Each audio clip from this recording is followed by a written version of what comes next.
Sword and Shield booster boxes are becoming increasingly more scarce as time goes on, and with only battle styles left on the Pokémon Center UK, now could be the perfect time to invest in these boxes for maximum return. Welcome back to the channel, guys. My name is Pokémon, and let's get into today's video. If you're new around here, you won't know that I'm actually giving away a 151 booster bundle absolutely free once my channel reaches 1,000 subscribers. To enter, all you have to do is, first of all, be subscribed, and then drop a like and a comment on this video right here, and you'll be entered in a chance to win this 151 booster bundle. So don't muck about, get involved. Right guys, I have every single Sword and Shield era booster box that was released from start to finish up here on eBay to have a look at some of the prices of these boxes and see if they are a good investment. The first one up here, right, is Sword and Shield base. Now, this is currently going for £230 on eBay in the UK. I've filtered this one out to do only from the UK. There's only one Sword and Shield base set box on there, £230, and it's not mint, apparently. It's must have some dents in it. I haven't actually looked at it properly. But there's not a lot of these products on the open market, on the secondary market, like one Sword and Shield box on the whole of the eBay UK. It's crazy, and I really think that some of these Sword and Shield boxes are actually screaming pickups. Like, I'm not even capping, I'm not even trying to create FOMO, like screaming pickups. Like Sword and Shield base, it's what, 3 years old now? Maybe even 4 years old. I haven't got the actual stats, but it's an old set. It's going to be hard to come by, and I am going to, at the end of this video, talk about some Sun and Moon sets that you might not think are meant to be doing well, but they're doing really well. And guys, at £230, this is not a bad pickup at all. I mean, you probably want to get a mint box if you can find it somewhere, but these Sword and Shield sets, guys, they're not getting any cheaper, and they're not even that much more expensive than current sets that are out. Like, Surging Sparks is like 160 quid now. This is like 90 quid more, 80 quid more, and it's not even that bad of a pickup. Like, even at £230, if you can find a mint box. We have battle styles here. Now this is still on the Pokemon Center UK, but it is cheaper on eBay. It's £135 here, £130, £125 plus postage. I know battle styles isn't the best set, right? I'm just going to skip straight to the end because I need to use this as like sort of evidence here, right? Look at Lost Thunder. Okay, this is a Sun and Moon set. Lost Thunder. The most expensive card in this set is a £78 Lugia Rainbow, which no one likes, right? Who the hell wants this rainbow? No one likes the rainbow cards. I don't like the rainbow cards. We're saying this now. I guarantee in like a few years, everyone's gonna be like, wow, rainbows were the best. We missed out. We want rainbows back. But the most expensive set in Lost Thunder is 78 quid. Look at a Lost Thunder box. 750 quid, 800 quid. They're the same price as Evolving Skies. It's just because they're so scarce and they're so hard to find. And even a set like Lost Thunder, which isn't the greatest set, look, the whole total value of the set is 1,420. Evolving Skies is like 4K. And this is just as expensive as an Evolving Skies box. Battle Styles, it's got the Tyranitar alternate art, and it's only £130. Who's to say in 5 or 6 or 7 years time that a set like Battle Styles can't reach the same level as Lost Thunder? Because it might even be have a higher set value than Lost Thunder. I haven't actually checked, but look at the patterns in past. Look at the data from the past sets in the past eras, and use that to inform your purchases now. I guarantee to you, if you didn't pick this up now and it went for like £700, you'll be like, wow, look what was right in front of me and look what I missed because no one else wanted it. If no one else wants it, that should tell you should buy it because the price is still low, right? And we've just seen from history that these sets just go crazy.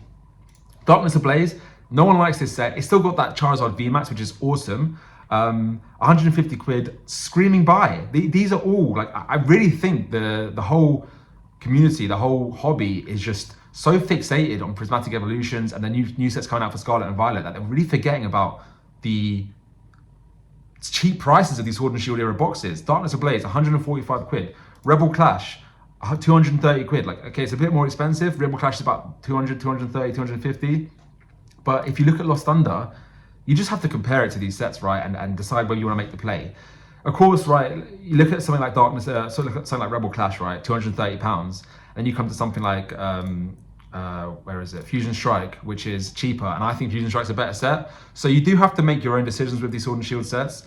The purpose of this video, right, is to just get you thinking about Sword and Shield boxes as an investment, because they are really never going to get any cheaper than they are now. And we're seeing them sell out, and we're seeing them get scarcer and scarcer. And there will come a point where these are going to be impossible to find and the price is just going to go crazy.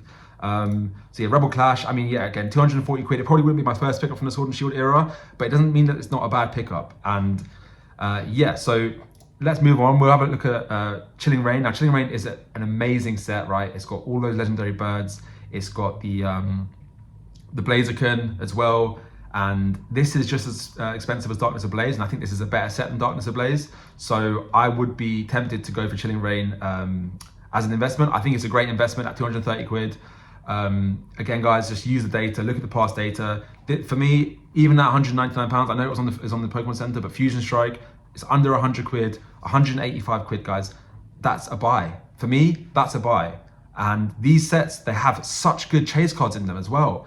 And they're still, you've got to think, right, from a long-term mindset, in 5 years' time, these boxes are dirt cheap because they will hit 500, 600, 700, 800 pounds at some point in time.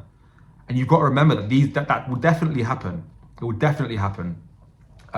Brilliant Stars, again, this has just come off the Pokemon Center very recently, 180 pounds a box, 170 pounds a box. There's not that many listings on eBay. So we could start to see the supply of this run dry. Guys, when the demand and all the demand shifts back to the Sword and Shield and the supply is dry, that's when the boxes will just start going crazy.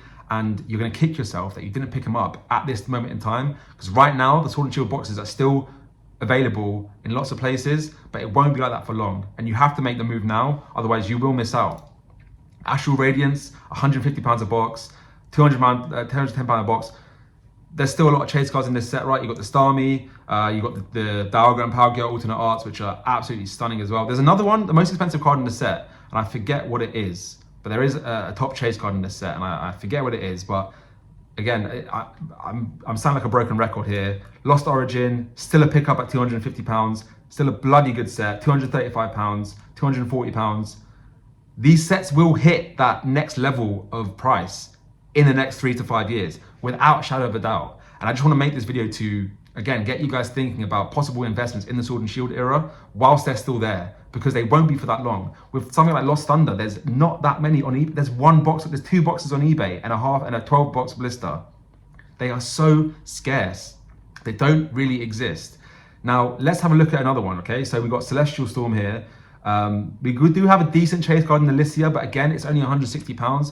We're seeing a lot of the cards in the Sword and Shield era eclipse that kind of chase card of the highest chase card in the set. And the price of Celestial Storm is 600 pounds a box, 700 pound a box, 900 pound a box.